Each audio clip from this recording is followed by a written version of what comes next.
بسم اللہ الرحمن الرحیم۔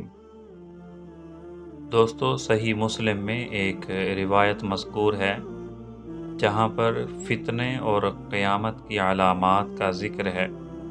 وہاں پر نبی اکرم صلی اللہ علیہ وسلم نے یہ بھی ارشاد فرمایا کہ اس امت کی ہلاکت آپس میں ایک دوسرے کے ہاتھوں سے ہوگی۔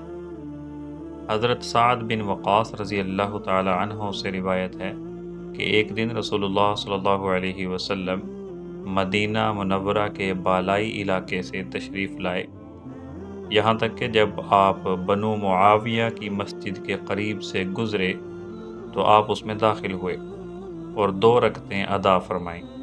صحابہ فرماتے ہیں کہ ہم نے بھی آپ صلی اللہ علیہ وسلم کے ساتھ نماز پڑھی اور آپ نے اپنے رب سے بہت لمبی دعا کی۔ پھر آپ نے ہماری طرف رخ کیا اور فرمایا، میں نے اپنے رب سے 3 چیزیں مانگی ہیں، اللہ تعالیٰ نے مجھے 2 عطا فرمائی ہیں اور 1 مجھ سے روک لی ہے۔ نبی صلی اللہ علیہ وسلم فرماتے ہیں کہ میں نے اپنے رب سے یہ مانگا کہ وہ میری پوری امت کو قحط سالی میں ہلاک نہ کرے، تو اللہ تعالیٰ نے یہ دعا قبول فرمائی۔ آگے نبی صلی اللہ علیہ وسلم فرماتے ہیں، میں نے اللہ تعالیٰ سے یہ بھی مانگا کہ وہ میری امت کو غرق کر کے ہلاک نہ کرے، تو اللہ تعالیٰ نے یہ دعا بھی قبول فرمائی۔